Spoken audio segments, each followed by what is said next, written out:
Un arbre emblème des soins palliatifs. Mercredi dernier, le CHU de Dijon inaugurait l'érable du Japon planté au sein de ses jardins. Un arbre né en juin dernier, lorsque Dijon a accueilli le Congrès national de la Société française d'accompagnement de soins palliatifs. L'érable est le symbole du cycle de la vie et de la longévité.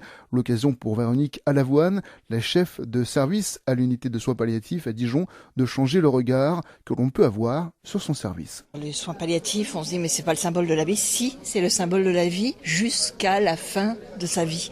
Et ça, c'est important. Ça veut dire que tant qu'on n'est pas mort, on est vivant. C'est une vérité de la palisse, mais c'est une réalité. Ça dit ça. Ça dit qu'il y a un cycle. Ça dit aussi, comme c'est un arbre qui est flamboyant au moment de l'automne, c'est que même quand on est à l'automne de sa vie, il peut se passer des tas de choses qui sont bien aussi. On a souvent une image très négative. Alors, je ne veux pas donner non plus une image idyllique de la fin de la vie. C'est pas toujours facile.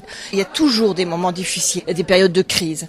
Par contre, imaginez que les personnes qui sont en fin de vie sont toujours mal, sont toujours désespérées. C'est pas ce que nous vivons chaque jour. On s'aperçoit que jusqu'à la fin de la vie, il peut y avoir des moments qui soient des moments agréables, voire quelques petits moments de bonheur, ça peut arriver. Simplement des moments calmes.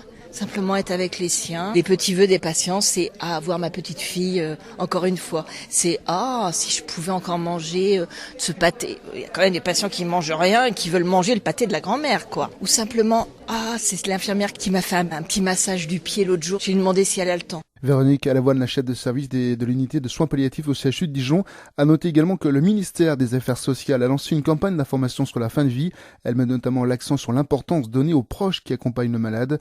Dans un sondage récent, 62% des personnes interrogées n'ont jamais entendu parler de la nouvelle loi sur la fin de vie, une loi adoptée en février.